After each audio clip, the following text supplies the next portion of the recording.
Welcome back, y'all. As always, this is the Dumbest in the Room podcast. It's your boy Raven. Alongside me, as always, is my boy, my co-host, AB in the building. What's up? What's up, bro? What's up? You want to tell him who we got on today? It's a very, very special guest. Yeah. To me, it's a very special guest. I don't know to you, but to me, it's a very special guest. Yeah, no, to me, it's just like my dad, honestly. But I have my father on. I'm not gonna address you by your like full name because you're my dad. So. Shout out Pops. I just call him Pops. You feel me? So, yeah, Dad. Just if you want to introduce yourself, I don't know if you want to first name and last name it, but whatever you guys want. Yeah, so just introduce yourself, kind of. Mr. Berry. Yeah, just tell him like a little. My name is Fred, and I'm happy to be here with Raven and Aaron in their fourth episode of their podcast. It's been really enlightening to listen to them. Yeah, we appreciate you coming on. So what we're going to be talking about today is me and Aaron want to do a tribute to Black History Month.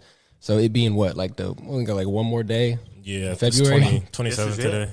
Nah, it's 28th is the last day. Okay, yeah. Tomorrow's the last day. Yeah. So just thought it was like a super important thing that we do a little tribute because I mean, unfortunately, like it's the shortest month. Yeah, that's so like a lot of people like it's important, but I don't think a lot of people really think too much about it after like the first or second day. They kind of just forget. So we're kind of doing that. Just wanted to do an episode on Black history, and we're going to talk about, like prominent Black figures and whatnot. But, we wanted to bring somebody on, and like somebody like Aaron's dad. We even thought about bringing his mom on, which we most likely will do in the future. Shout out Mrs. Berry. But yeah, we wanted to talk to somebody who's really, been through certain things that we haven't, seen certain things that we haven't. I believe you were born in the 60s, right? Yes, early 60s. Okay, so you were a 20-year-old, in the 80s. That's a lot different than me and you being 20 and 2021. Right. Yeah. So yeah, those were my early college days in the early 80s. So so we just want to, that's kind of what the episode is going to be about. Real quick though, like I said, I just wanted to show some respect. I have a lot of respect for you, Mr. Berry and Mrs. Berry, for just like how you guys have raised Aaron and Sydney. I don't really know Tyler as much just because I've only met him like once, but I've always wanted to tell that to you guys. Just like I respect the way you guys have actually raised, Aaron, because he's a real good dude. So like I could appreciate that. Thank you, appreciate that. Had to get that out the way. You feel me? Yeah, no, for sure. I mean, he's because I mean, like when you like see my parents and like when you're around my parents, you usually talking to my mom. So he's a lot like me, just super quiet, but. This will probably be the most you'll ever hear him talk. So just get the most out of it. Your dad is a quiet cat. So. But like you though, once you start talking, it has to be interesting though. Like if you're talking about some stuff that I really don't care about, I'm not gonna talk to you. I feel it. That's never been the case with me and you though. It's usually some interesting stuff for sure. But if you're trying to talk to me about like the Olympic soccer game that was going on, I don't care. Yeah, I mean, I don't really care about that either. Okay, to bring it back to Mr. Berry, though, he's like, what are these cats talking about? Just so they get to know you a little bit, and even me, myself, because I've only heard what I've heard. So born in the 60s, born in the South, though, correct? Yeah, Deep South. So, like, I think Mrs. Berry said Louisiana? Yeah. Okay, so you were there until you were, like, mid-20s or so? Yeah, I moved out here in 89. Okay. Yeah, okay, so the South, right? I mean, I could imagine that's a lot different growing up in the South, growing up in the Bay, yeah, and then you add the 80s into it too. Right. But yeah, I just wanted people to get kind of like a sense of, your background. But to keep it light real quick, just because we're going to have some questions for you, and like we're going to get into some heavier stuff, but just to keep it light, and me personally, there's just some stuff I want to know. Like I said, like, you're born in the 60s, so you're a 20-year-old in the 80s. We're 20 in our 20s right now. Like with the music era, did you have a favorite artist growing up? I had a variety of artists. I really enjoyed the artists from the Motown era, when Motown was really, really hot. Yeah. When they're really popping? Motown. Hey, Yeah, okay. Motown. Yeah, when When they were really they popping. were really popping, as Aaron would say. You can say hot. Hey, people No, like for sure. Like I don't even say popping. I just wanted to hear you say popping. When Motown was really hot, and there were a ton of great songs out there, and if you look at it at this day and age, most of the hit songs they kind of steal from the artists from back in the day. Yeah. But yeah, Motown, I like a lot of slow jams. You know, whether it's Teddy Pendergrass, Okay. Luther Vandross, and those folks. Luther Vandross. Yeah, Hey, it was tough. hey, I have it right here. That was one of my, like, because I took down some notes, right? Because like I said, I have a lot of respect for Mr. Berry, Mrs. Berry as well. But that was one of my questions. Was like, how was it growing up in that area with like Rick James, Luther Vandross, or like Whitney Houston? Like, I don't know. Like to me, like that's just crazy. Like, I never got to experience that. You know? Like, Well, you know, I tell you what used to be the thing to do when we were in college, and I played baseball in college, and Okay. We were kind of the wild kids on campus, and you have your little girlfriend over, you have your little tape with the Motown sounds. Mm-hmm. What are you talking about? What are you about to get Whatever. into? hey, no, let, No, hey, I don't hey, wanna hey, hear it. I'm not alluding to anything. hey, let the man speak though. This But, needs to be heard because this. You know, you want to have your friend You know, over and you wild listen to ones some on nice campus. music, and you have conversations, or and didn't really drink back then until the latter part of my college days. But Motown was, a big part of kind of growing up. Yeah. Because to me and a lot of other folks my age and older, when Motown songs came out, they were actually talking about life experiences. They weren't just saying all the crazy and wild stuff. Right. What they were actually saying were from their life experiences or someone that they knew life experience. Yeah, I think that like that's why like I always consider myself like an old soul when it comes to music, because I think that's like real music. Not to say there's not good music nowadays, but you talk about Luther Vandross. Like my favorite song, like "Never Too Much." The Yeah. "A Thousand Kisses." Like that's my jam right there. So like Luther Vandross and just like that real baby making music, like Yeah. that's Real. No, but that's what it was called back in, I mean, when we were growing up. you throwing some Al Green. No, or, like, for sure. What? Like, I'm I'm more going into down. I'm more into like older music too. But like I was an athlete too, so like I'm not trying to listen to Luther Vandross talking about never too much when I got the I am. champion. I'm not. Man. I'm not. But like, No, I hear you. yes, but You was. I mean, I know you're. it depends. Like the situation. Like there's certain, like today's music. Like you can't listen to it like whenever. Like Yeah. like older music. Like I think you can listen to that whenever.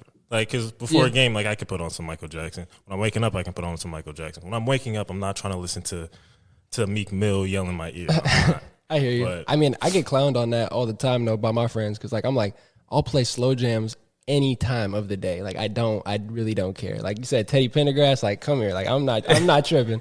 But then my friends are like, oh, like, are you okay, Raven? Like, are you simping? Like, are you okay? Yeah. And I'm like, yeah, no, I'm good. Like I'm just playing some, some Sade. Like I'm just playing some Whitney, like some whatever. Definitely. But yeah, I always like to talk to people like just hear their experiences with the music that I never got to witness. So that's really cool. Like the Luther Vandross, all that. That's cool. So Shout like, out Luther. So like today, like you don't like today's music because like if I drive you around somewhere, I have a set playlist for like whenever you and mom are in my car and we're going more than 5 minutes down the street. Oldies. Yeah, you're not listening. Like I have a lot of stuff on my playlist, but you're not getting the playlist. Well, I just, I mean, Aaron, you know me. I don't like all the cussing and all that stuff. I mean, you can make a good song without saying the B word, the H word, and the F word. I don't like to hear all that, especially in a song. It just doesn't. It's not Yeah, no. appealing to me And they at really all. didn't need to back in the day. You No, think about they Soul didn't. Train, like they was just doing Yeah, their they're thing, just like having a good time, you know. you know what I'm saying, like Yeah. So I can respect that. I mean, I do have my favorite artists. Like I do Tupac. That is my number one. And I can see why some people are like, like, okay, there's a lot of profanity, a lot of stuff. So I see that. But I totally get what you're saying. The older music, like they just didn't say that. It's I think someone like Tupac, he was actually talking about real life experiences and what was happening around him. So I get that, but a lot of these guys beyond Tupac, they just making up stuff. They just trying to sell records. So that's a good point. One of the people he was going to bring up, or groups, was NWA. How did you feel about that? Because they were talking about similar stuff, but they were saying some stuff. Bring it. I mean, I like I said, I'm not down with the cussing and all that stuff, but they once again they were talking about real life experiences and the experiences that they had in this world this country that we live in. I mean, the stuff that they were talking about or rapping about was real to them. Those were experiences that they had in real life. So they wanted to get it out there. Hey, this is real. Yeah. I mean, I understand their method of sharing the experiences that they had, but it was real. Yeah, it wasn't just something that they just threw out there. This is, what their life was. Wow. Yeah, I think that that's why I say like Tupac is always my favorite, just because he always did a good job of like telling you what's really going on, but then it's good music too. But piggybacking off of that, like it's fun to ask, okay, like what's up with Luther Vandross, all that. Right. But yeah, like NWA or somebody like Tupac or even like Public Enemy, right? How was it growing up in that area too? Because those people were kind of like voices of the streets, I feel like, so I don't know if like, and I'm sure in different areas it touched different communities different. So I know you said you moved out to California in your 20s, but I'm just thinking like 80s, 90s, you got NWA, F the Police, you got Tupac, and then Public Enemy, I think is a little older than that. But was it really as big as people say it was? Like they were really like voices of the streets, or was it like? I think that's exactly what it was. That's how I think that's the tool that they use to get their message out there for those of us that look like them. That's how they shared the message, their experience through their rapping or whatever. Mm-hmm. That's, that they felt that was the best avenue to take to get it out there, so young people of color would know what to expect in this country, in their world. This is what's happening out there. And I based upon some of the things that happened to them, I understand why they said F the police or whatever. It's just, it's in this country, the wheels of justice is very much so tilted, and you try and make others that look like you, and just others in general, make them aware of what's going on. Yeah, I think that's powerful, and I mean you hearing that from somebody that actually was alive during that time. So yeah, thank you. I've just. Like I said, I always think it's cool when I can have a conversation with somebody that's been through things that I haven't, or just have lived through certain things. Right. I have a bunch more questions, but I feel like I've been talking a lot. So before I get into my next question, which is just kind of another like personal one, do you have anything to say, Aaron? I feel bad. No, I mean, because like I said, like this is my dad, so I kind of hear him talk more than most, so I kind of know some of the things he's gonna say and like some of his experiences already. And like not everything, obviously. But right, because mine would kind of be personal too. Just kind of like obviously the fact that you have, to me, Tyler and Sydney that you live with. Just like when we were growing up, like how was that kind of like being obviously a black dad, but then having 3 black children? Like how was that kind of like how does your mindset have to be different opposed to what other like families or parents have to worry about, I guess? Well, I think for any black parents in America, you have to look at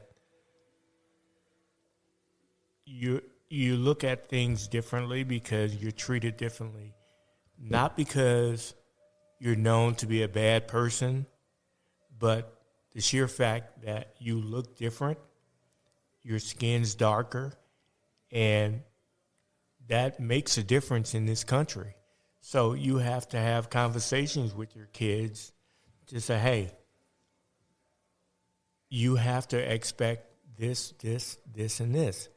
You have to be extremely respectful to law enforcement under all circumstances, whether you're right or not. You just be very, very respectful. Don't make any sudden moves and all those things. And that's just the reality. And it has become more prevalent in this day and age. I mean, you would think you're still in your early 20s, but it seems like it's getting worse. But then you look at it, you say, okay, well, maybe it's not getting worse. It's just it's becoming more. We're becoming more enlightened because everybody has a camera phone now, so everything's caught on video. To whereas, let's just say, 10, 20 years ago, everybody who had a phone had the flip phones. There were no cameras. But now, everybody has the camera phone, so things are being caught on camera, and it's just out there. It's like, oh, bust it.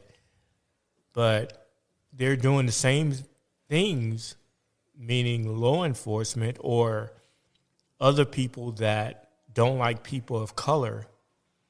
And people of color, when I say that, I mean blacks, Hispanics, Asians, Middle Easterners, just people in general of color, non-whites. It's a tough country that we live in. And I personally, I think it's because the demographics of this country is changing. It's getting darker and darker and darker. And people are fighting against that because they're feeling that they're going to lose power. I mean, when you think about it, think about the Civil War and why it was fought. It was fought because they were getting free labor and getting all things done at no cost for them and being able to make money off of. And that's why they had the Civil War. And so many bad things came. Even after the Confederates lost the war, there were things put into play to still give them a voice after they tried to overthrow the U.S. government. People don't forget. People don't admit or recognize that the U.S. was a country then controlled by the Union, and the Confederates didn't like the things or the way the country was trending. Mm-hmm. So they actually tried to overthrow the U.S. government. They were all treasonous, but right. People never talk about that. So, and you look at the police this day and age, and police were originally formed to capture slaves, and they still have some of the same mentality. Looking at people of color, right? They still target. They're still targeted because that's what they were built upon, so to speak. And that's kind of like something we were gonna ask too. Just kind of like the differences that you've actually seen and things that you haven't seen change at all, I guess. I think real quick though, I think it's really an interesting point you say this about America getting darker and those people of color gaining more power. And I think that you see people fighting back with that because they're scared. And I think that that's really an interesting point because I believe it was, I could be wrong, but I think it was Minister Farrakhan who said this like a long time ago. He was like, he, in a sense, he thinks that it's like these white people, they see that, whether it's during slavery times or whatnot, there's a large group of African Americans or just whoever, and they feel that they need to enforce their power before they think that the power is going to be enforced on them, which I thought was like really interesting, because it's like white people, they're quote unquote afraid of black people, when it's like white people are the only ones that have committed this violence against somebody.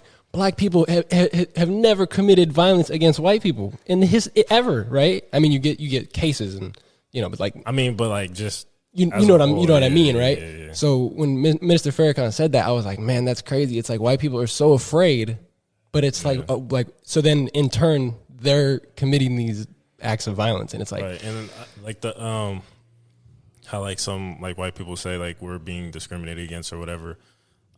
I think it's just pretty much like you were saying, like it's just getting darker and darker. So people, I guess you just feel like you're becoming the minority now, which is almost like, I don't mean to say you're no, you're right, I don't think so. Like it goes back to, and we wanted to ask you that question too about our first episode, like what you think, like can you be racist towards white person and whatnot. But I think that's a good point. I think these white folks that are saying that are like, oh well, like we're the minority now or whatever, or it's like, first of all, you're not. But like, second of all, like, how does it feel?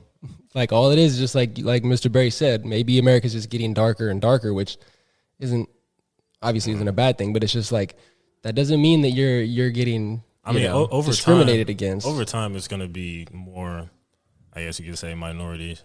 Because I mean, people are more, it's not so much like you're sticking with your race anymore. So even if you, what do you mean, like dating? Yeah. So if you marry a white person or whatever from a different, like you're in a different race, like you're gonna have the Bay Area for sure, child that's a minority, so it's gonna keep moving in that direction. Yeah. But I just had to throw that in there about the whole power thing, because I think that's essentially what it is. And one of my opinions, like slavery, I think these white folks are just like, they were afraid for whatever reason, so they felt like they had to enforce their power, when it's like, right, that was not necessary. Like that, you don't need to, So I thought that was an interesting point. But I know you were actually, like the whole first episode thing, I kind of just to do that real quick, I kind of want to know what your thoughts are on that. Like if you can you be racist towards white people? So I said you can't. Aaron said you can.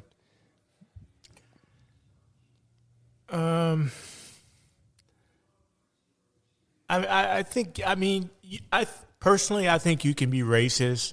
Well, let's not say racist. I don't think you can be racist against them, but you can be discriminatory against anybody. Okay, I agree. I'm with Mr. Berry all the way. So, okay. And what's your definition of race? I'm sorry to cut you off, but what's your definition of racism? Here he goes. Because if discriminating against somebody because they're a certain color or race, that is racist, Dad. You're going off the definition, which I get. You can't, there's... What? Well, discriminatory, it can be because of race, because of gender, because of sexuality. I get that. I'm just saying if it's because of race, like the scenario I gave him, if a white dude was going up to a group of black guys or minorities, whatever the case might be, just not white people, saying, "Can I play?" And they're like, "No, because you're white." That's racist, Dad. So that I agree with that. Right. Therefore, you can be racist to a white dude or white woman. Like that's one definition though as well. But it doesn't matter if it's one. If it's one case, Raven, one time out of 100, you can still, that one time is still racist. It doesn't have to be 80 times that makes it racist. No. I hear you. And I get that. And in that scenario, I guess it won't be any different than, okay, I see a Middle Eastern guy, because he's Middle Eastern and they're not known to be great basketball players or whatever. Yeah. I'm gonna say, no, dude, you can't play. You're from the Middle Eastern. That's racist, right? I that's what. Yeah, I agree with that. Yeah. But those are very rare. Yeah, they're far and few between. Yo, dog. Like when I told you the first episode, I was like, I'm 100% with you. Probably does not happen like that, right? Yeah, you said that. Right, but if it happens one time, that is racist. That's fine. I just think that what I said needed to be said about the power. Sure, and like about the you're gonna go ahead and say you can't play with this because you're white, you can't play with this because you're black. But when the white person goes home and applies to the job, the black person goes home and applies to the job. That's when the racism actually happens. The racism doesn't happen on the court.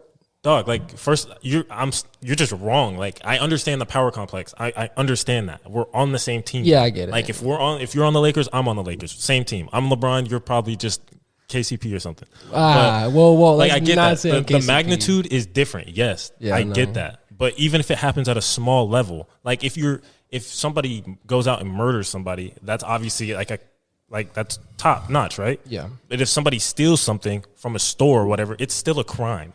So it's different magnitudes, Raven. Like I understand, you're completely right. Yeah, no, like, I mean, it probably wouldn't affect, bro. Like, okay, I could still go get a job. I could still go do this, but it's still racist. That's literally I hear you. Like I just said, I just think that what I said needed to be said, though. Absolutely, for sure. But you're right, and please don't ever call me KCP again. Yeah, KCP. Kentavious Caldwell Pope. He's been extremely weak this year. Also, Dad, I just think you're kind of wrong on that front as well. On what point? Because you said like you can't like so you think you can be in a very limited. So like I was saying, it's not common. No, it's very uncommon. Right. Okay, but you agree it's there. You still have the ability to be racist. Oh yeah, you have the ability to be racist to anybody, everyone, every race. Yeah. Don't look at me when you say it's not as common as someone being racist towards someone black. Absolutely, yeah, no, 100%. Like that's what I was saying before. Yeah. Yeah. Okay, we just had to ask you that. Check one for me. I don't know how you put up with this, Mr. Berry. Like, was it 24 years? You're 24? I'm a good kid. I mean, I don't know. But yeah, no. So, yeah. One other thing. This is like I said. There's a lot of stuff we can get into, but going back to my own personal questions. Yeah, for sure. You're growing up in the 80s, 90s. Can you touch on like the crack epidemic? Like, I don't know if you, like have your own experiences with like seeing it on the news or whatnot, but like, like I always hear it. It's like, the crack epidemic, that was just killing folks left and right. Yeah. I mean, I didn't have any experiences with anyone that was actually close to me. I mean, I was all into sports. Right. All my friends were into sports. And I didn't have any family members that I'm aware of that were into that. But even on the news, were you seeing it? Like, oh yeah, man, it was out there. That's what I'm at. Kind of asking, like, because it's the 80s, right? And like, some people even say the government like kind of planted that in those black communities because the crack. Because like after that, that's when like the whole war on drugs came about, correct? Like when did the war on drugs become like a? That was in the early 80s. So that was from that, right? Yeah, that's kind of when it started with doing the Ronald Reagan era. Like when Nancy Reagan came out with the slogan "Say no to drugs" or whatever. Because I think a lot of that was racist. The war on drugs. How so? Yeah. I mean, well, the way they jail people. I tend to agree with Raven on his thoughts on that as well. I mean, I'm thinking the government, and this is just me and my opinion, I really think the government had a hand in distributing that's why I think funding drugs in the black community. That's why I think that's why in the early 80s. Because I mean, it's in the major cities for one. It was in Los Angeles, San Diego, like New York. It's Detroit, and those major municipalities throughout the country where blacks actually live. Yeah. But I do think the government has something to do with it. The CIA and all those folks. Yeah, you're not seeing crack in New Hampshire or mean, wherever. Where these, you're only seeing it in these urban communities, Right. And Inner let's not be joints, and I feel like the government can say, we don't want drugs as much as they want, but I feel like as long as drugs are around, like there's money to be made. Right. So it's like whether it's the government or obviously whoever, but that's just my thing. I just think the government's the government's trying to kill folks. That's what I be thinking. There's a lot of stuff like the war on drugs. I mean, even when stop and frisk was a thing, like that was crazy. I mean, obviously I wasn't like old or like old enough around, but like you do your research and stuff like that and see some of the stats on that. But so yeah, I think that's and I think that still has like the war on drugs. Like it's still like from what they were doing because it was so big. I could be wrong because like I said, like I wasn't around, but I think it still has like a major effect on those same places that are like easily, bro. Yeah, for sure. Easily, and that's why I said I think the government. I mean, yeah, the government does some good, but I think we definitely have our flaws, and they be out. Like another thing I feel like is interesting is you go to quote unquote like the ghetto, right, or like these urban communities. I saw this. I think it was like forget where I saw it, but it was like think about it. There's a liquor store on every corner. You go to these nice neighborhoods, you're not seeing that, you know? Right. You're seeing liquor stores and even like churches or whatnot on every corner, and it's just like you just don't see that in other places. And I just feel like that's interesting in itself, you know? Or you see the McDonald's joint, whatever. Right. I mean, yeah. Capitalism is like, I don't know. I'm not saying it's like the best. I still need to do my research, but I think it's interesting to like even get into that. But yeah, I don't know. So since because like you didn't really grow up like in like you grew up in St. Francisville.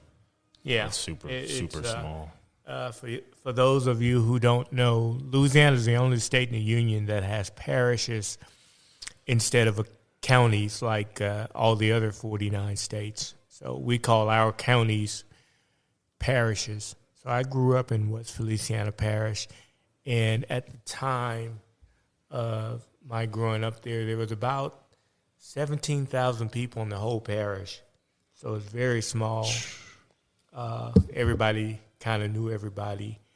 And it was probably about 60-40 white, 60% white, 40% black. And we had one high school. When I was in high school, the junior high, the 7th and 8th graders were at the same school as the high schoolers. Okay. It's different now. They have a middle school across the street from the high school, 2 elementary schools now. A really good school system, but it wasn't very many students. I think we had maybe about 800 students, and my graduating class was 125. And I think Aaron's class was like 400 and something. Heritage, yeah, like maybe 4. Yeah, like it was 4 something. Yeah, like 450 or something. Like that. 17. Yeah, it was a very, very small parish. 17,000 in the whole parish. Right, and the parish is like a county. Yeah. So you think about that? Same as a county. Yeah, I mean, like Contra Costa, bro. Like, how much? I'm looking. It's like $3 million. In Contra Costa? Yeah, Mm-hmm. It's got to be. I mean, you think about Brentwood. Brentwood got like 50,000. Like, you feel me? Like that's. And then you got Oakley with about 30,000. Right. Antioch was like 105,000. Yeah, that's kind of weird. And you got 17,000 over in the parish. Yeah, in the whole parish. So kind of like, because like I know like a little bit about like your, I don't want to say like high school like days, but since it was so small, kind of like getting off the subject of everything that was going on. So like were you like big? Because like you swear like you were better than me at like certain stuff. I'm gonna step out for this one, right? Yeah, like chill out for this one for sure. Well, because you didn't have like a 3-point line. No, we didn't, but Okay. I averaged almost 20 points a game. Oh, I didn't know you played basketball. I thought because I seen a picture of you playing baseball. I didn't know you played. I didn't know he was hooping too. Who was on his team though? And football. Oh, he said and football. Baseball and football. That's fine. What else, Mr. Berry? In the 70s. And I'm not bragging, but Aaron don't really believe me. And I still have my high school Leatherman's jacket. That's cool, Dad. Like, Just listen, Aaron. My junior and senior year of high school, I was the MVP in the league. Boom. Junior and senior year. We're gonna get into my stats though. In football, I was all district. Tell him. On defense. And basketball, my senior year, I was second team all district. I ain't never made So I was second one of team the in my few life. people in the district to make all district Right. in the 3 major sports. Hey, maybe you should thank him. Where do you think you get your athletic prowess Between I have a mom. myself and his mom, he has good genes. from? Hey, nah, that's cool to hear. I didn't know you was hooping like that. You said you're Yeah, averaging I heard- 20. I heard second team. I've never made second team. Yeah, but I average almost 20 points a game. But second team, I've never made second team in my life. But He said, "Oh man, that's yeah, hilarious." no, Put up with. Hey, that's cool though, because like I mean, this dude's always talking about, yeah, we had the city lit. I mean, because you was like when you started playing varsity, you was what age? I started playing varsity. I'm just I talking played a about little bit basketball. as a freshman. Did you play though? Don't I played matter. a little bit, but I played quite a bit as a sophomore, and I Okay. started junior, senior year. So it was like the same as me. What like my sophomore year, I was what? Because I graduated at 17. Oh man, We started high school at what? 12, 13. something. So I was like 13, 14 sophomore year. Until he like stopped playing me, I was averaging 16, Dad, as like a 13-year-old. That's cool. Yeah, that's cool, Aaron. You was hot. Nah, you was hot for sure. That's whatever. I'm saying like it's Pops over here, man. Like, But keep Aaron, saying what second team. you're I've saying, never you're been. just talking one sport. I'm talking 3. I just didn't want. I didn't want I'm to just play. saying. I didn't want to That's play. that's like a triple threat right there. I didn't want to play football. If I would have played football, I would have went Aaron, D1 if easy. if was a 5th, we'd all be drunk. Hey, if was a 5th, we'd all be drunk. Shout out to Fab. Shout out Mr. Fab. He got a song called that. Really? It's a great saying. If was a 5th, we'd all be drunk. And you looking a little tipsy right now. Oh, that's so bad. But yeah, No, I'm just playing. That's cool though. yeah, no, like No, but the interesting story about my high school years. Now, as I stated earlier, my junior, senior year in baseball, I was the district MVP back-to-back years. Now, as far as summer league, blacks were not allowed to play with the whites in summer league for Babe Ruth. You know, that's a baseball league. And these same kids that I wasn't allowed to play with in the summer, they were on my high school baseball team. I was so gonna I played say. with them all the time. Just summer league. Yeah, summer league. What? But this was a public league. And blacks weren't allowed to play with the whites. That's So true. what we ended up doing, there were some older guys from the neighborhood that were athletes, you know, doing high school and all that, good guys. We ended up playing in the parish next to us. I grew up in West Feliciana Parish, and the parish next to us was East Feliciana Parish, and there was a baseball league there. And we ended up forming a team and playing there. Okay. It was like 8 teams in the league, and we were the only team from another parish. Right. So that's how bad it was Man. as far as racism. I was gonna ask how it was because you said you dropping 20 points, all that's cool and all, but got me thinking like, okay, well that's like the 70s, 80s, right? So I mean, like, how was it? It was as far as baseball, it was in the 70s, and not being allowed, I should say, to play with the whites, and even football. There used to be Pee Wee football.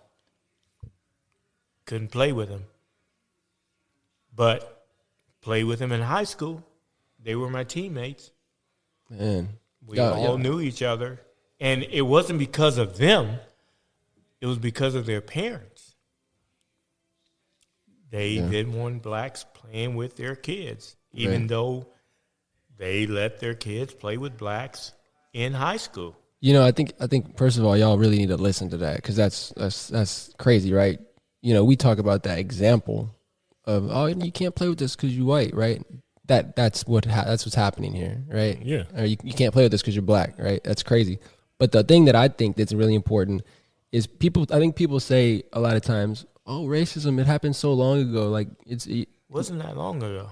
thank you, right? You know, these things like it wasn't long ago. This is 30, 20, 30, 40 years ago. Like, these things were not long ago at all. Right. Like I say about the MLK thing, like they always show pictures of MLK in black and white, where it's like, yeah, it's not. There's pictures of him in color. Like, you know, you guys don't need to put it in black and white all the time, make it seem so ancient. Like I think that's a problem with America. And just own up to it. Like, let's just own up to it. Yes, we are a racist country. Because I think a lot of people are like, in terms of like the whole like slavery and things like that. Like, a lot of people will be like, well, it happened a long time ago. Just kind of like get over it.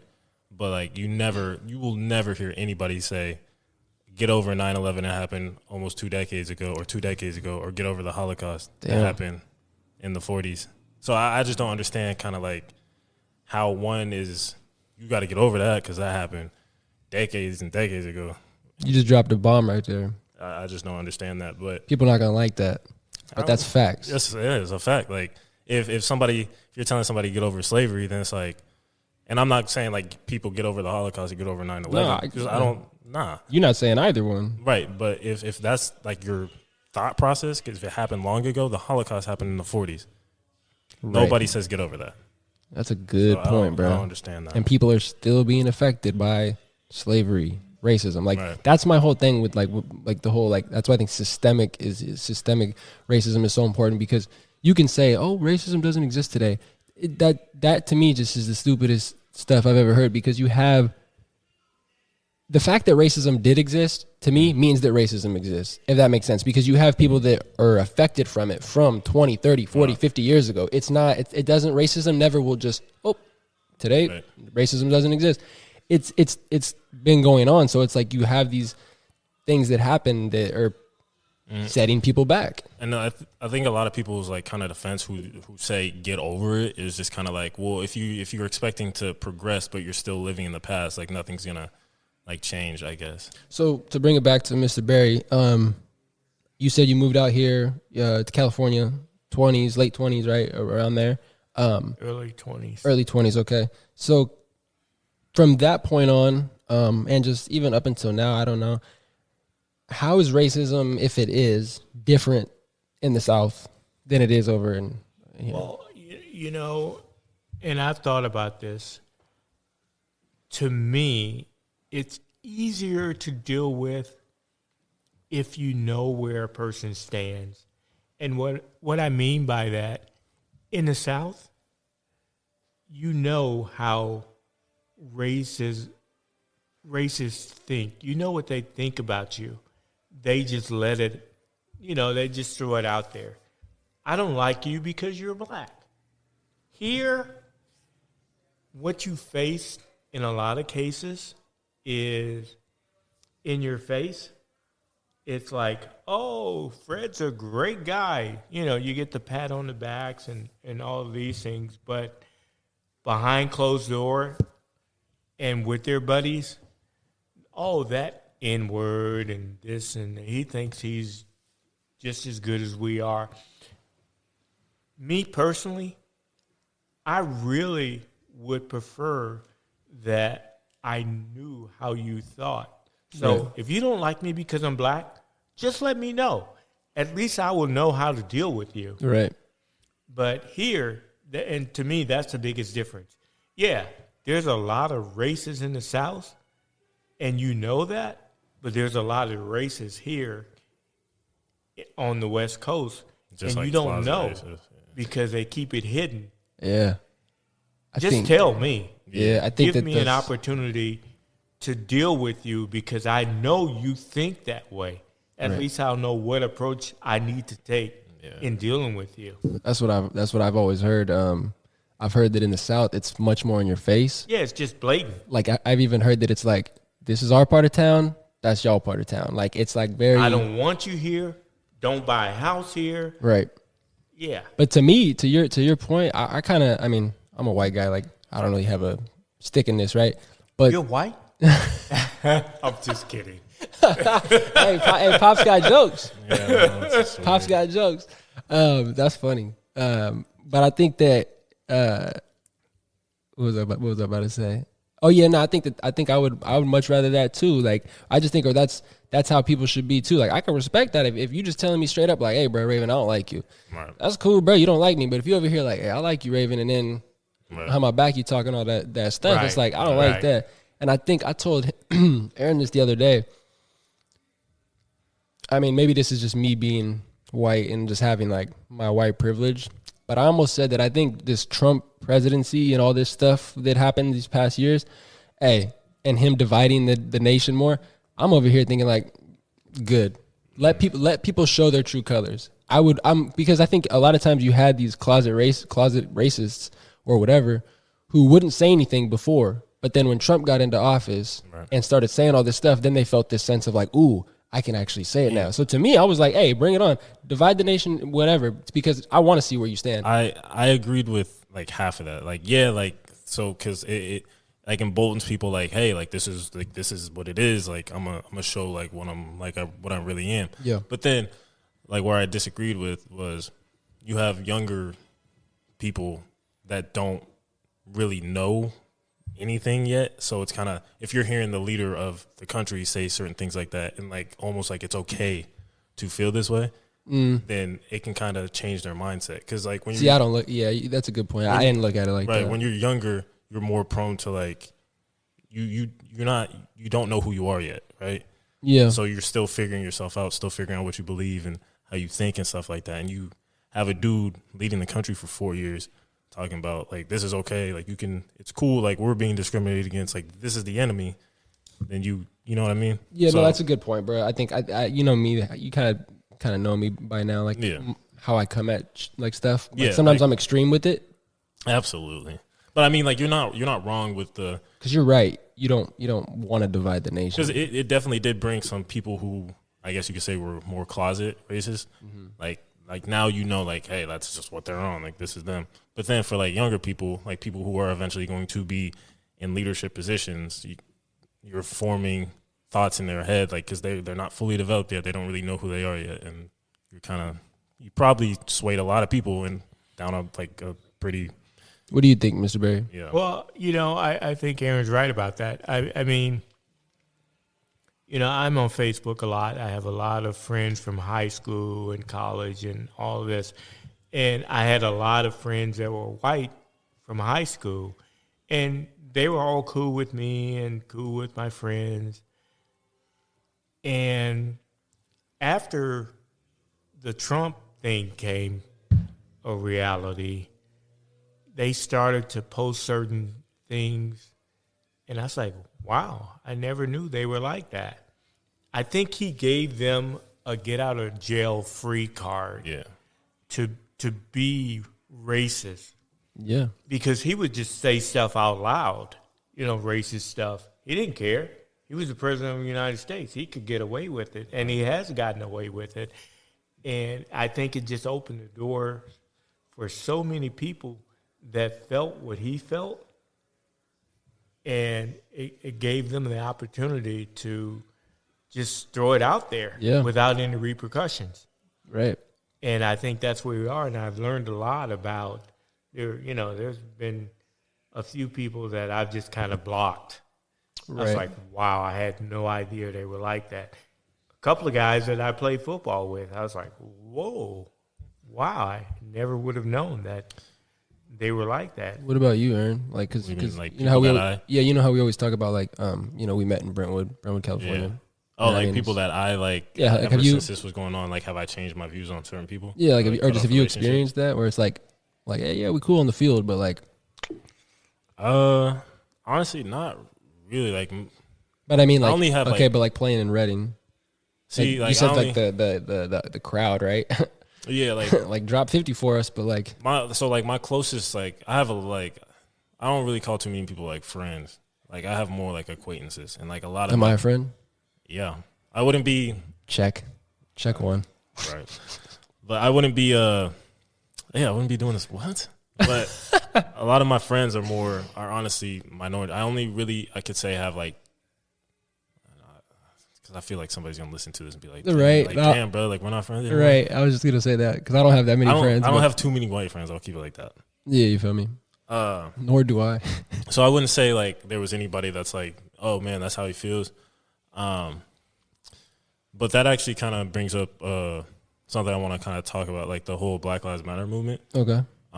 Because you still haven't told me your whole little story. Oh, what happened at? We're gonna get to that. Yeah. But so the whole Black Lives Matter movement, I kind of know how you feel about it.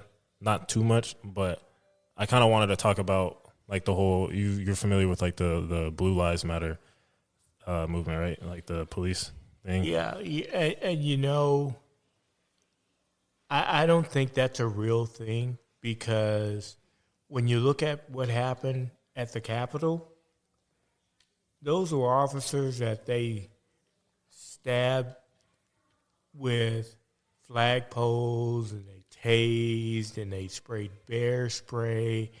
Where was that movement in that situation?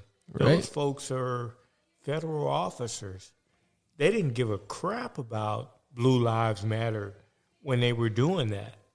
So Yep. that was, to me, that was just a saying, a slogan to counter the Black Lives Matter. Exactly. That's what Blue we were lives saying. doesn't matter to those folks. to me. Exactly. Right. It has nothing to do with their movement. Exactly. They have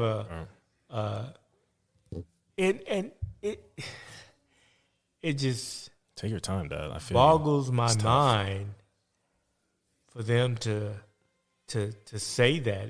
They don't give a crap about blue lives, and that's obvious. They've shown that time and time again. All right. I mean, And if you look at some of the videos as to how police treat certain people, I see things to whereas, man, if that, and I say out loud, I was like, wow, if that person was black or brown, they'd be dead by now. Yeah. They would be dead. I was like, they're giving that person so much leeway. It's just unbelievable. yeah. Like That would never happen to a black or brown person. And I just think of like certain, because it's not about like being pulled over, things like that, but it's like the whole the school shooting that happened in Florida. Parkland. Yeah, the Parkland shooting. You never see minorities do stupid like stuff like that. But if the bro was like black, Mexican, Asian, Yeah. I just don't understand. And then like you see like the stuff after that, like you good, like you want some water. It's just I don't. Hey, I think that's a good point you make too. Like, bruh, you hear, and you know, mental health is a real problem. But Absolutely, for sure. when you see these like mass shootings, like Vegas or whatever, it's just like they're white kids. Like they're these like white. I think Brown Vegas was like 64. Oh, I mean, like, But, like, okay, I the- shouldn't said kid, but I just mean like yeah. they're white people, bro. Like you just get these mass shootings or these school shootings, and it's just like, yeah, like you really don't see just like a brother just out here just doing that. You know what I'm saying? And so I think it's really interesting. And then of course, like just how they handle them. Right. It's just Oh, like, yeah. They the handle handling them of it is- with kids' gloves. I mean, you look at what happened in South Carolina, where the kid went into the black church and killed 9 people Yeah. doing a Bible study. They took that dude, after they arrested him, they took him to Burger King to get something to eat No. on the way to the police station. I didn't even know that. Yeah. I didn't even know that. If he was black or brown, he'd be dead. Man, Yeah. did y'all see that? I was actually gonna share this with you the other day. I forget where it was, but I have it on my phone. But basically, dude was jaywalking, and the cop. Yeah, you I saw that. What, his black dude? Yeah, it's a black dude jaywalking, and there's video everywhere, right? Because there's the 2 cops in the car. Right. One of the cops starts tripping, and he's like, "Hey, like, basically, let's go get him." The other cop actually says, like, Right. it's controlled. Like, we don't need to do that. Like, he's jaywalking, and they proceed to go mess with him, Right. and then he ends up getting Ended up shot. shooting him twice in the back. Yep, He died? Yeah. for jaywalking. I think it was like in November, but it just came out. Yeah, and you can look that up because, like I said, I was gonna send it to you. I was actually gonna post it on our Instagram account. Yeah. Even the one I posted on our Instagram account Yeah, about in New York. Like the subway. Yeah, it's like Yeah. so. Yeah, Yeah, I think it's it's crazy. So actually, a great segue into another question I have. But before I say that, before we forget, if you're cool with it, can you tell us the story about the pool? Yeah. Sure. Well, where we lived when I was growing up, the first part of my life, probably for the first, it was probably 12 when we moved, but there was a pool, a public pool, about 100 yards from our house. And it was actually a public pool funded by the city, paid with my mom's tax dollars, just like any other person that lived in that parish. And this was in the late 70s. And blacks were not allowed to swim in the pool. Period. So, and we never attempted to do it. We just, mom just say, okay, you can't go there. And that's all she would say. And, you listen to your mom, or your dad. Was there any time, because, like, I mean, being a kid, like, obviously you probably didn't, I'm not saying, like, you probably obviously understood before me, Tyler, and Sydney, because we didn't grow up like that. But, like, you being a kid, like, you're kind of, I don't want to say defiant, but there's probably some times where, like, mom saying, don't do this. And you're just like, why? And then you do it, and then you, like, something that kind of, like, you find out for yourself, like you had. Or, like, as a kid, like, I'm sure, like, if you told me about race, I can understand it, right? Like, I'd be like, yeah, I get why that was the thing. But if you're a kid, right, and you just, like, I could never know what it's like to grow up black. So I'm just, like, thinking, like, as a kid, if you're told this, like, you can't go over there because of your skin color, it's like, what is the, like, I don't know. That's just, like, so, to me, it's like the kid, it might be hard for a kid to, like, wrap his mind around that. So was it, like, hard for you, or did you kind of, like, did you just immediately, like, no, because you saw it every day, I guess you could say? You just saw it every day. If your mom or dad said you can't do this, you just accepted it and moved on to something else. But I tell you, being the type of kids that we were, me and a couple of buddies, at night we'd walk back there and throw stuff in the pool. Hell yeah. I mean, that's the most we could do to, like, right, you MF or whatever. Mm-hmm. Do you have siblings? Yeah, I have 2 brothers, an older brother, a younger brother, and I have a sister in the middle. Oh, okay. Older brother, younger brother. My aunt was super nice at hoop as well. Your uncle? My aunt. Oh, word? Yeah. I'm telling you, hey, for those who don't know, the Berry family, I don't know, man. My cousin was super nice as well. Like, her daughter, super nice. Yeah. The Berry genes. Well, and Celica? Yeah, and TJ was super nice at football. He was a starting cornerback at Southern. Oh, for real? Yeah. Oh, yeah. Y'all, I don't know. Y'all whole family just go crazy. Like that, except my brother. My brother doesn't get down like Shout out Tyler, though. Shout out to Tyler. Yeah. I see. I met Tyler for the first time the other day. Tyler's super chill. Real cool dude.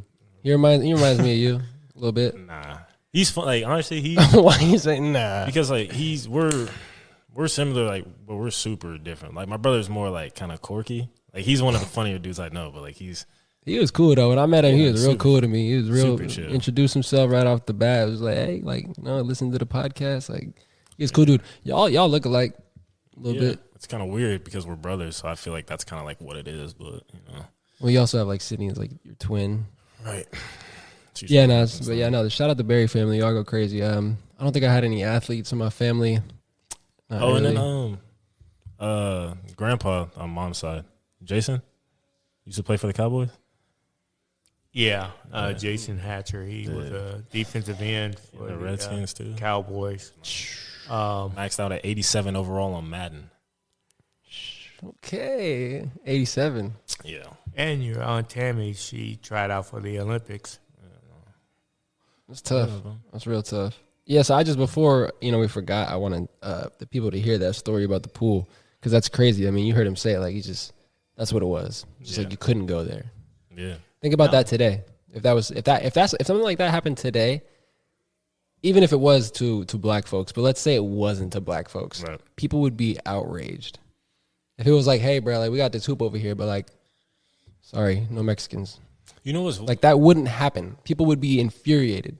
You know what's like, that actually brings up something I've been meaning to ask, like, both actually. remember when we were talking and somebody, I don't know who, but you were like, yeah, somebody brought up to me that the only reason that they're like putting out all this film on like social injustice or like police brutality and stuff like that is to desensitize people to it. Yeah. So shout out who said that. I'm not going to Don't. But I think when she did say that, I don't think she meant it like that. Right. But I think, and when I sent it to you, I didn't mean it like that. Right. I just think that I think the point though is a real thing that's happening where it's great. And I'm saying keep posting these injustices that are happening, like these people getting beat up, these people getting shot. Right. But Mr. Berry, what we're talking about is one of my friends. She said, hey, you should talk about how like people were getting desensitized to these videos because if you see it on TV every day, you see it on the internet every day. A lot of people just like, oh yeah, another black guy got killed. Right. Like, go on with the next, because it's just like they're just so used to it. Right. So I think that's an interesting point. I don't know if I'd have to talk to her more about. If that's what she thought like the agenda was. Oh, I'm not saying like that's like what she thinks is going on. I just like I think that's like the point, because I think there's truth in that. I think some people are like, you see it, just like I usually relate everything to sports, but Bron's in his 18th year, so like you see him doing all this stuff at 68. It's like, oh, it's just another thing. Well, it's like, you know what I mean? Yeah. So I think there's truth to that, and as sad as it is, but like I kind of want your thoughts on that. Like, do you kind of agree with that, or like how do you feel like some people are being desensitized to it because you see it so much? Yeah, I tend to agree with that. I mean, if you see something, if you see the same thing over and over and over and over again, you're like, oh, okay, whatever. It's just another this, that, or the other. And that could be employed to just make people just forget about it. It's like, okay, this is normal. Right. This is the norm. Yeah.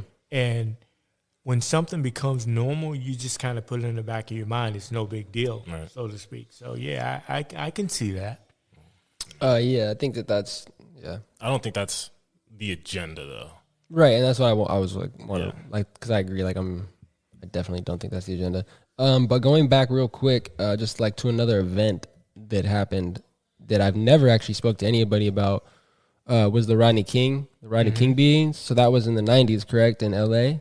Can you touch on that, like seeing that in the news and whatnot? Because that was like the first case where I feel like they actually put it on Front Street, where it was like, look, they were beating this dude up, and I don't know, I forget how the case ended, but I think it actually ended the right way, I think. Well, no, those police officers were acquitted. Yeah. Oh, really? See, I apologize, I didn't. Yeah, I actually watched like a Rodney King like interview. I think he put it out because he died some years ago, right? He ended up drowning or something. Yeah, I think he drowned or something like that. For those who don't know, do you want to tell them what we're talking about? Oh, the Rodney King? Yeah.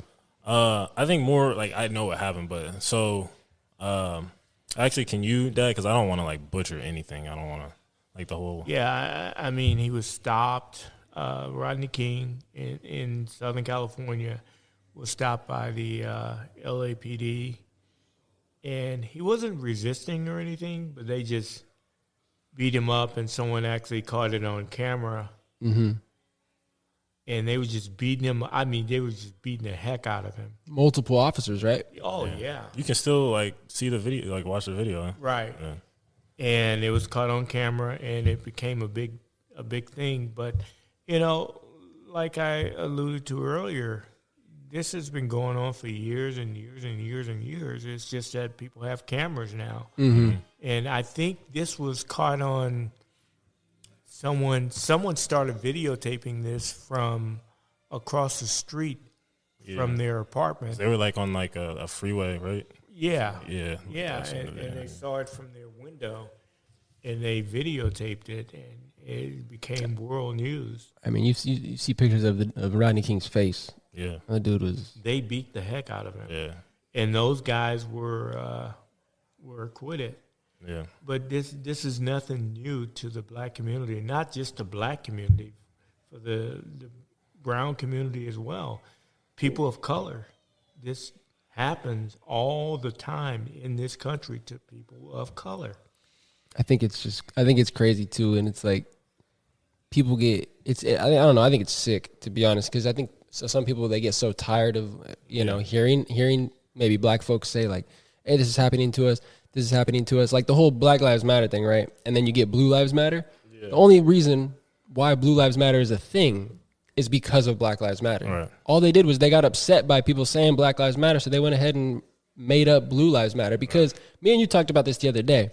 Blue lives. Cops' lives obviously matter. Y'all should have been preaching Blue Lives Matter hundreds and hundreds of years ago, 50 years ago. Right. Why are you preaching Blue Lives Matter now? You know what I'm saying? So only because of Black Lives Matter. Right. That's the only thing it has to do with, to kind of throw people off from the Black Lives Matter movement. Oh, let's just say Blue Lives Matter. Well, Blue Lives don't matter when there's a white person. Yeah. Attacking the police, and that's pretty obvious to me from what happened at the U.S. Capitol. Yeah, or the All Lives Matter thing, like that's just I think people stupid. Well, and that's a good point, Aaron. To me, it's kind of like saying, and I'm so grateful that people, women in particular, survive cancer, but you never hear during October, when they have the Breast Cancer Awareness Month in October, you never hear people say, "Oh well, all cancer lives matter. All cancer, just cancer in general." You don't say, "Okay, not just breast cancer. What about lung cancer?" People don't say that. It's a great point, Mr. Berry. I mean. Come on, they need to stop it already. Right. I think that it boils down to people having this ego where it's like they feel some type of way. Like if you two right now look at me in the eye and telling me like some injustices or whatnot, or you're telling me some struggles you guys have been through, I'm not going to sit here and be like, yeah, but I didn't have money growing up. Right. I used to live in a hotel when I was growing up. Those things may be true, but it's like it's that whole but what about me? Right. It's like until we realize that yes, black people are getting killed at an insanely high clip, it's just not going to change. So it's like that Blue Lives Matter thing, and that's a great point you just brought up. Me and you have talked about the whole if your house is on fire, and then the firefighters come and start putting your house out, but then the next door neighbor goes, "What about my house? Right. My house matters. Your house isn't on fire." Right. So white people, you're fine. You're not getting killed like that. And I think like you said, bring it back like the whole. I think black people just got tired because it seems like you never catch a break like in the justice system. So that's what I told you about like the whole O.J. Simpson thing. I think everybody knows O.J. was guilty, but just the fact that he's a black dude and he's getting off and then nobody gets off. He's getting a break. I think that's why like a lot of people were cheering for him. I think that was a very interesting point you brought to my attention. I never thought about it like that. I think because OJ, I feel like he did what he did, like for sure. Like he should have been locked up for the rest of it. He got arrested after that, but I think that's like why a lot of people were just rooting for him to get off. It's happening because he was a black, and that never happens. Yeah. I mean, so happens he was rich. He was a rich black guy that had the money to be able to have a great legal team to defend him, and that's why he got off. Yeah. I have a really good question, actually. Well, it's not a question, but it's more so I'm just very intrigued. What about like your parents or your grandparents? Like, where do they come from? Because another thing I'm saying, if you're okay with talking about it, because like I said, like people think racism happened this long time ago. Where no, like you could go down the family tree not that long ago, and you can see some really bad stuff. So like I don't know, like if like where your parents came from and like. Well, the farthest I could go back without having doing that Ancestry.com genealogy is 1864. That's my that's pretty deep. Great grandfather, and his name was Grant Hardy. He was a minister, and his son's my grandfather, James Hardy, was my mom's dad. So 1864 is the farthest I can go back for my family, and he was born and raised in Louisiana, so he grew up free, quote He was unquote. born in 1864. So, and that was, I think, 64. That was during the Ulysses S. Grant presidency. So, I don't know too much more about him other than he was a minister. But you could probably assume that like he 1864, bro. Like he dealt with a lot. So That's he insane. was, I wasn't expecting that. You said he was born in 64? Yeah, 1864. Okay, so 60. So 1880s, he was like me and Raven's age. So he probably had to deal with a lot. Even in the 70s, he was probably dealing with a lot of. Oh, I'm sure. Right. I'm sure.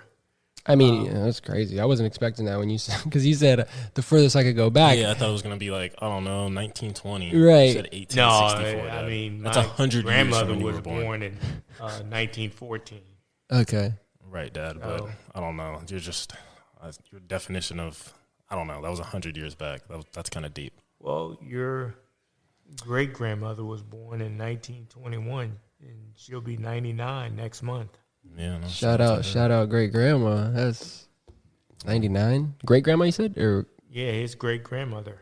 hey, black don't crack. 99. That's impressive. Yeah. It's really impressive. So yeah, I just had that question. I got a couple more, but I'll throw it back to you. I know, like I said, I keep talking. Like I said, I mean, it's my dad, so I kind of already. Okay, so I kind of just piggyback off with, because I was like, bro, the last episode I was talking a lot. Like, well, that was like your episode though, right? So, and I still managed to like just say a lot. I mean, you do talk more than me though. That's facts. But yeah, no, like I kind of just go off because when you ask a question, then I just formulate, like I get questions. Okay, yeah. So I have a couple more. One, just like, do you have any personal favorite prominent black figures, whether it be, I don't know, MLK? Like me, like I like Frederick Douglass a lot.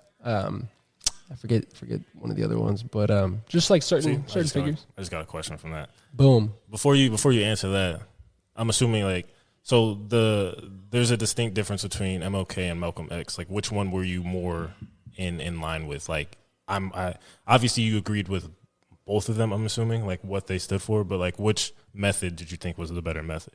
Because I think MLK's was a much better method, just strictly because of I believe in what I believe in, like my faith and everything like that. Yeah, the faith angle that Dr. King took and the nonviolence angle that he took, I think Malcolm had a lot of good points, but Malcolm was by any means necessary. Nonviolence, and by any means necessary. Hey, whatever you got to do, and I get that, Right. but I was more of a Dr. King guy. Okay. Yeah. No, that's. I think for those who don't know, Martin Luther King had the more nonviolence. Let's talk it out. Let's find a civil approach. And Malcolm X is over here like, nah, you gonna feel us. Right. Me personally, I think both are necessary. I think because, but like I said, I don't really I never want to feel like I'm like insulting you guys or whatever because like I'm white, right? But I just look at it from like what I've seen, and like, granted, riots, looting, not a good thing, Right. but I just think that you protest and you peacefully protest and nothing gets done. So at some point you're gonna have to feel me. So it's like I just think that to a certain extent some are both necessary. And but I'm not saying like go out there and crack skulls. So what do you mean by you're gonna? Because if you don't believe you're gonna go out there, crack skulls or rioting and looting is the answer, what do you think? We gonna fight back. That's what we gonna do. Like my thing is like if those kids, I forget where it was, what their names were, when they took the stand and like going into the diner, and they just where they quote unquote weren't supposed to be. They couldn't be served there, and they all took seats at the diner. Okay, yeah, and they just the Woolworth. Okay, what was that? Woolworth. Okay, it was kind of a drugstore, convenience store back then. And they all came up to the table, right? And then so those white folks came and poured milkshakes on them, poured all this face, and so that's your definition of you're gonna feel me, or like no, I'm saying that like that was kind of a bad example because they didn't do anything and that still made a huge impact. But my thing is like I'm not saying to go out there intentionally and riot and loot, Right. but if somebody punches you in the face, you're gonna punch him back. Correct. So Eventually. At first, I would say that. That's why I say that both are necessary. Because like you look at that example where like that was an extremely powerful moment. So Malcolm X, like I think he had a lot of good stuff. I personally don't think both are necessary. No, I don't. Because I think and like I said, like I would probably, if somebody punched me in the face, I'm punching you in the face. I get it. And that's by any means necessary. I was just gonna say, I get that. Okay, I get that. But like I'm saying, like that's not the message I'm going to give to people. Like I get it. Like I'm human. Like it's like I get it. You're gonna defend yourself. But like if people are going out there, like as soon as bruh aggravates me a little, I'm gonna do something. That's kind of. It's not a little though. What if someone spit in your face? I'm talking about now. I'm just talking about now. I'm not talking about back. Obviously, like back then, but like I'm more of like on the MLK type thing because like I said again, like I hear you. And it would be tough. Like I'm not perfect. Like I probably would do something. Like so I don't want people to think, oh, he's not gonna do anything. I'm just saying, like from my beliefs, it's kind of like if you're on this earth for 80 years max, right? If that's your time, you reacting to somebody because they're doing something bad to you, there's going to be consequences for that. Like, I get why you're doing it, absolutely. I don't know. Like I just said, it's back to my beliefs. I don't know. I mean, that's what I said. Like, it's at the end of the day, like both definitely were great leaders, though, in my opinion. No, I feel you. I think that's it's another maybe poll we could even ask and stuff like that. Just I want to hear what other people think. I think a lot of people would be MLK because he was more popular. Right, but I think a lot of people would say, Malcolm X. Like, I think that's a great topic. A lot of people side with both. Like they think that both are necessary. I'm sure there was times MLK wanted to slap dudes in the face. Yeah, I would imagine. I would imagine as well. But yeah, no, I think both were like great leaders. Obviously, everybody has different ways of going about things. Sorry, but yeah, I don't know. It's just kind of I don't know because I get it. There's only so much like people can really take. Like I totally get it. Yeah. Yeah. Okay. That was a great question. Oh yeah, because what was my original question? Oh was yeah, like, my bad, bro. No, that was a better question than I had. My original one was just like, did you have any prominent black figures that were your favorite or whatnot? Or maybe events. I don't know. No, I mean I've always been a Dr. King fan or Muhammad Ali. Muhammad Ali's a really good one. Yeah, I mean, people kind of forget him as far as him being an activist, the things that he did, the things that he stood for back in the day. And not just Muhammad Ali. I mean, you look at, I'm thinking about,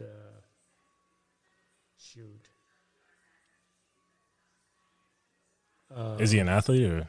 Yeah, played for the Celtics. Bill Russell? Bill Russell. He did a lot, and people just rarely acknowledge the things that he stood for when it comes to civil rights and being a black activist, and I think especially in the city of Boston. Yeah. Boston. Boston. Notorious for being racist. Yeah, I think that's going to kind of happen to LeBron too, because I think people so are too. going to forget about everything he really stood for. Yeah, he's done a lot in his young life. Yeah. And he's only, 35? Yeah. Is he that old? LeBron's in his 18th year, Dad. Yeah, I know. I mean, and 35 is still 35 is young in terms of living a life, but not in basketball. I mean, I mean, for being in your 18th year, you're only 35. And dude, last night just led the team in points, rebounds, assists, and blocks, I believe, or steals. Like 4 blocks, 2 steals. That's an animal. He led the team in every single stat. That's insane. Yeah. But yeah, I think that Muhammad Ali's that's a really cool one that you brought up. Yeah. I need to do more research on him, but I love watching interviews on him and just stuff like that. It's just like the dude's really well spoken and like there's just a lot to him for sure. So was there like anybody? So when you were like my age or like in your teens, was there any like prominent activists that people just forget about that literally they just don't, like know about? I guess. Well, most of the history books, and I love history and civics and and subjects like that, anything to do with government and how it works and things like that, they don't talk about a lot of people that made a difference, such as, I mean, you see it. I think you see it now in history books. Thurgood Marshalls of the world,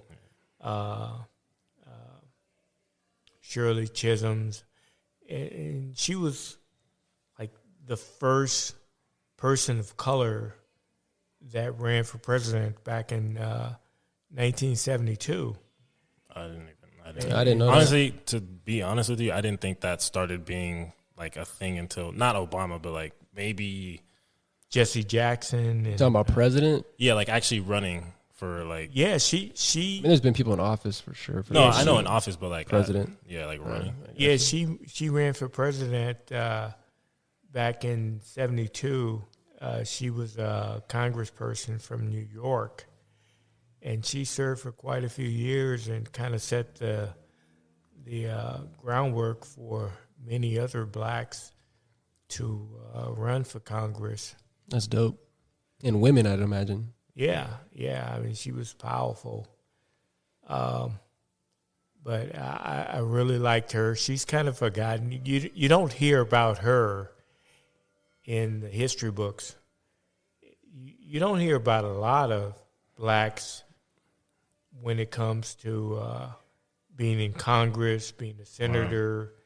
I mean, you don't like when I was in like school, like high school and stuff like that. And I don't know if it was different for Raven, but they don't really like in February. They don't really teach you. They talk to you about MLK, obviously, for damn near 24 days out of the 28.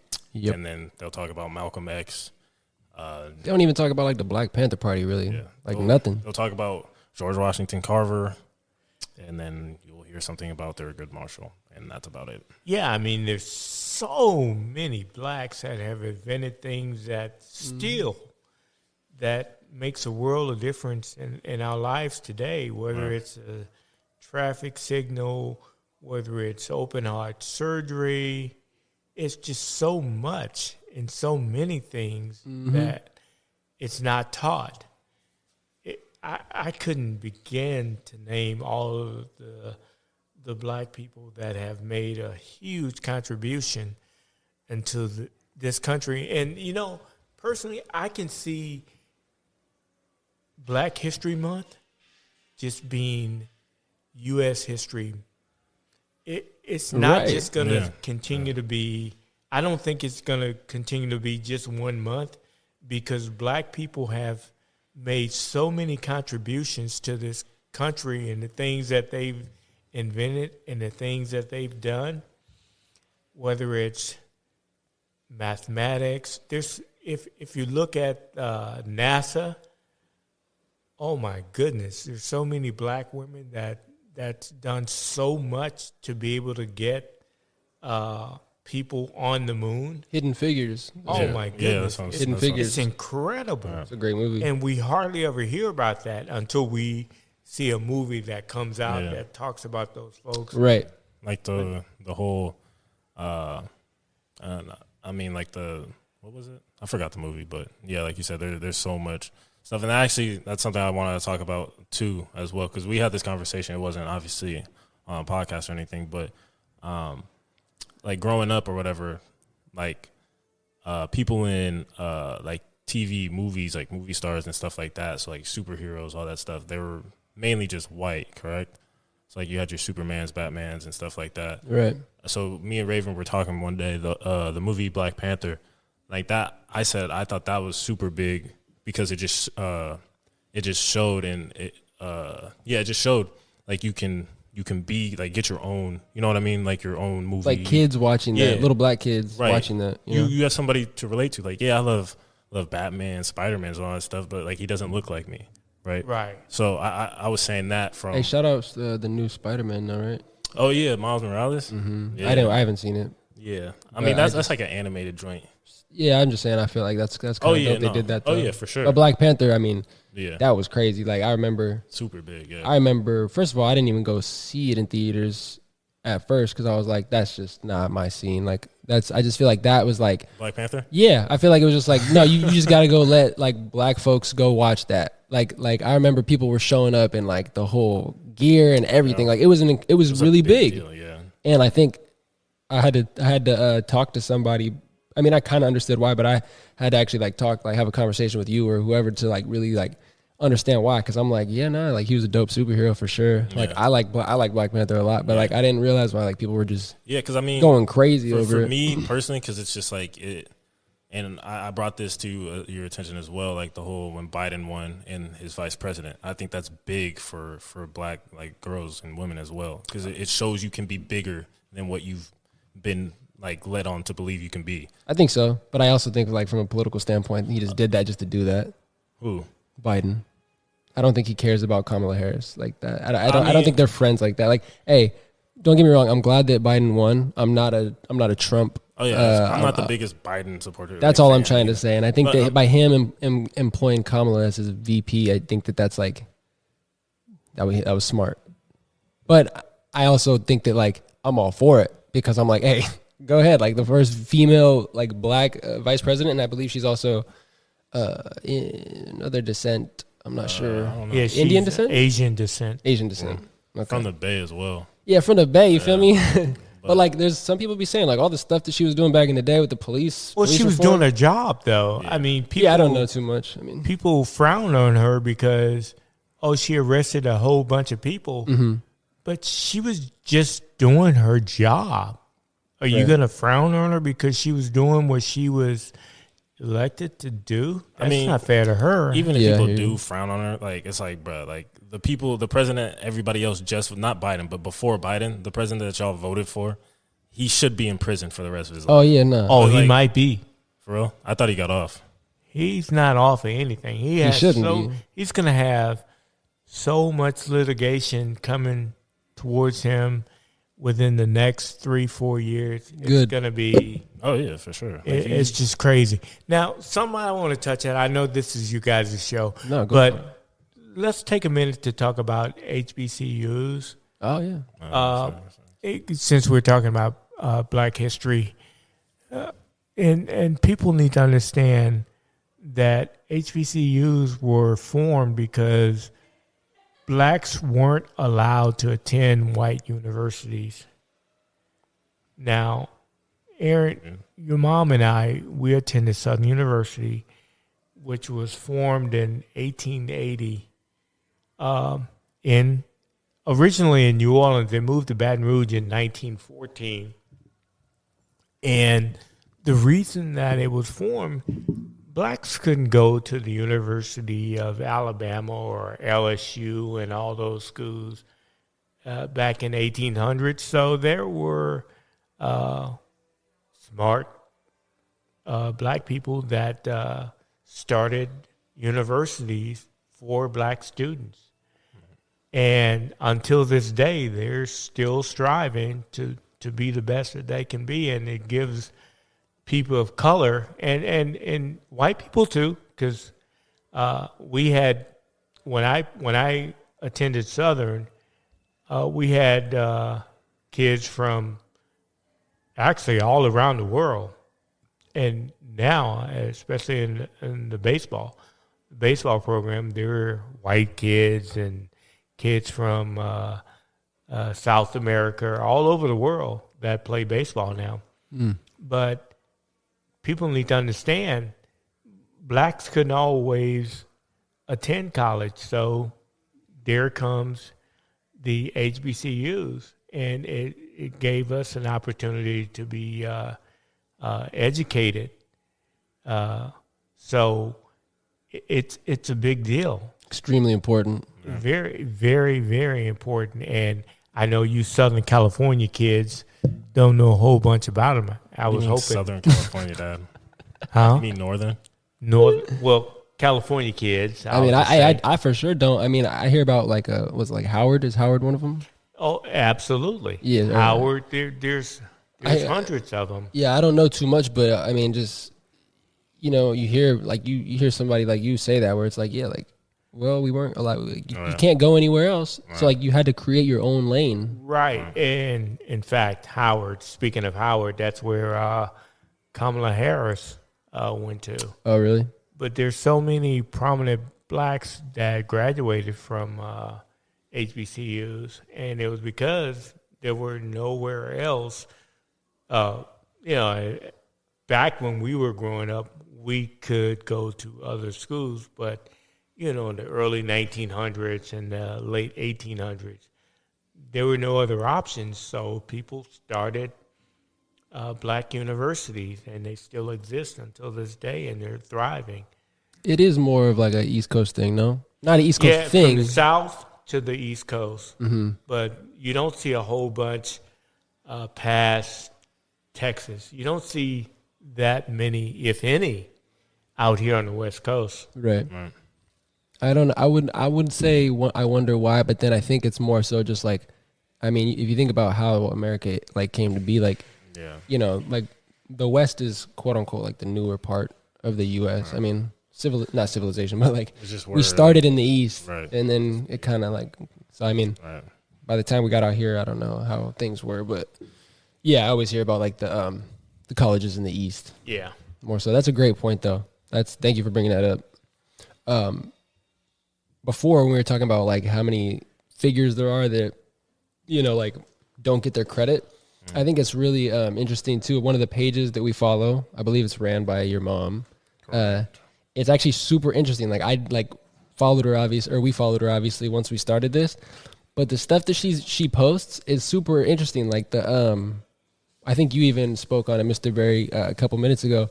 Richard Spikes, like he invented like the parking brake. Like people don't know that. Like nobody knows stuff like that. Like that's insane. Or I don't want to butcher it, but it says, Richard Bowie Spikes was an American inventor, the holder of a number of United States patents, inventions including the beer tap, the automobile directional signals. That's what you said. The automatic gear shift device, and a safety braking system for trucks and buses. Yeah, like stuff like that is just like, and you could go on for days, right? I feel like that there's like so much more. So it's just like super, super interesting, Yeah, I mean, you were about to say something? Or Black Panther, that's what we were talking about too. Yeah, so just, I don't know, kind of that, just kind of showing that you can be more than you've been led on to believe that you can be. I just think it was like super big in that sense. Hey, what did you say? Because I was never big on like superheroes? Yeah, I mean, I did like I've always loved the Marvel movies like Batman, Spider-Man. Shout out Tobey Maguire. I know you're not a Tobey Maguire fan. I mean, obviously I've seen like all the Tobey Maguire like movies. I just thought he was super weird. Yeah, I like him, but I'm just saying I never was big on the comics. But then you said that Static Shock. Yeah, a lot of people don't know who Static Shock is. Tell them about Static Shock. I don't even know Static Shock. Like, what do you want to know about Static? He's not like my right hand dude. Like, what do you mean? Like, he's black though, right? Yeah. You don't see that. Yeah. So that was, I forgot like how old I was. I was probably like, I wasn't double digits yet, but like when you double digits. Yeah, I wasn't 10. I wasn't 10 yet. I was probably like 6, 7. I just haven't heard that in a long time. I wasn't double digits. Yeah, but anyways, bro. He was just a superhero, a black superhero, but like you wouldn't really. It wasn't like a main like stream, right. You know what I mean, type of thing. Like you would see like Batman, Superman, stuff like that. What did he do? Like I don't even remember. Honestly. I need to look that up. I mean, he was like his power, like he was like electricity, type stuff. But yeah, no, it's just like little stuff like that. Like you wouldn't really like know. So I thought like Static Shock was dope to me because he was black, so you didn't really see that. So it was like, hey, I'm about to watch him save the world with his dreads, all that stuff. That's dope. You know what that just reminded me of? I think it was on Disney Channel. You remember like Silverstone, Jet Jackson? Yes. Yeah, he was my guy. I forget the theme song, but that was tough. Yeah, no, I like Silverstone, Jet Jackson. Yeah, so to bring it back to Mr. Berry, appreciate you coming on for this episode. Though literally the one last question that I have on here, which is crazy because we like pretty much ran through them all and then came up with some other ones. But do you think America has changed? So from you being born in the 60s, growing up 70s, 80s, 90s until now, do you think America has changed? And if it has, will it continue to? Like, what are your thoughts about America? I do think it's changed somewhat. I think it will continue to evolve. I think the phase that we're going through now in this country is that people are more open to share their thoughts, be it good or bad, because of the political climate that we're currently in. Right now, I think we're going through a very open, racist environment because of the political environment that we're in. Mm-hmm. And I think people will start, and this is what a lot of people are fighting against. They don't want people to have their own thoughts about how they live their lives. They just want people to live a certain way, to marry a certain type of person, a certain color of person, depending on what race you are. Yeah. And eventually, I think that will change. And I may not be here to see it. I think eventually this country will get to a point to where you can marry and date whomever you want, not based upon anything, just whoever your heart desires. Yeah. If you're attracted to that person or whatever, just go for it. We're not there yet, but I do think we'll get there eventually. It's going to take some years. Oh yeah. But it's going to take some time. But I think right now we're in a big fight to stay away from that. And I also think we're in a big fight for a certain demographic to continue to hold on to the power that they have, their ancestors have had over the years. They're trying to hold on to that, even though the majority is saying, okay, it's time out for that. Let's move on to where we're all the same. All of our blood's red. We're all the same. Our skin color may be different, but let's just be one and enjoy our best life, no matter who we're with, who we like, whatever. Eventually, that's going to change, even though not everyone wants it to change. And that's kind of what I was saying, the whole, when you were like, I think it's good that Trump, like, let people come out and like, show their true colors. Like, a part of, like, that's why I said I agree with half of that. But, like, if we're really looking to progress, if you have the leader of the country, like, saying all the stuff he's saying, you're going to influence more people to, jump on that, like, line or way of thinking. And that's just going to push the whole progression back. Yeah, I hear you. I think it's tough. The whole question of has America changed? Will it continue to change? I mean, I think it's tough. I mean, obviously, yeah, America's changed, but has it? Me personally, like, yeah, I think, and like it definitely has. You always say too, how you're like, I don't think I'm not really going to see much in my lifetime.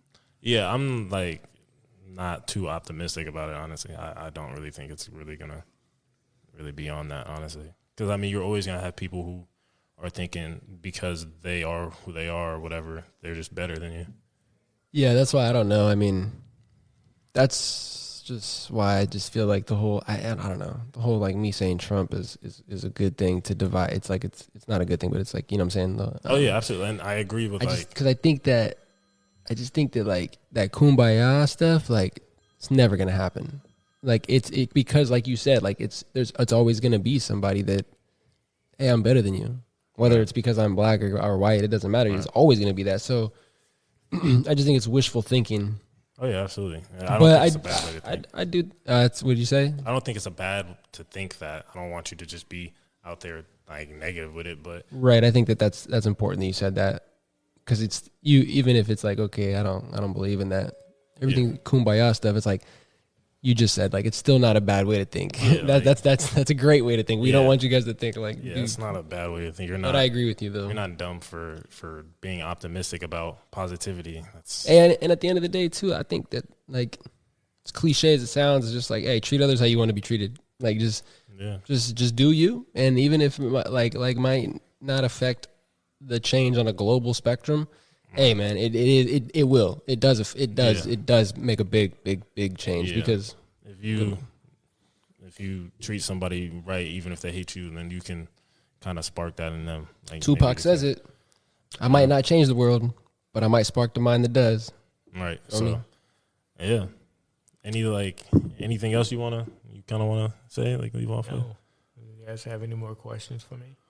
I really don't have any more that I can think of. Besides, if I just like started just coming up with some random stuff, which I don't want to do. But I think that there's like definitely potential for like a part 2, part 3, part 4, because this honestly, Mr. Berry, is really cool. Like, whether it was you or Mrs. Berry, it's just really cool to have conversations like these, where I think that it's a big reason why we started this podcast. It's like conversations like these need to be had. Right. And it's just like, to me personally, when I have these type of conversations, I feel really good after, because it's like, what do I say? It's like you're building. It's like you're building, you know, where it's like me and you can shoot the stuff and talk about like who we like better, or who we think's hotter, like this girl or this girl. That's fine. That's fun. But like these conversations, it really feels like we're going somewhere, or just even me just learning. Right, I didn't know, to be honest, as ignorant as this may sound, I didn't know that's why HBCUs were created. Didn't know that. Didn't know it was literally because black people couldn't get into other schools. Right. I just thought it was just a thing. Like, that's just a thing. I forget what else you said that I didn't know.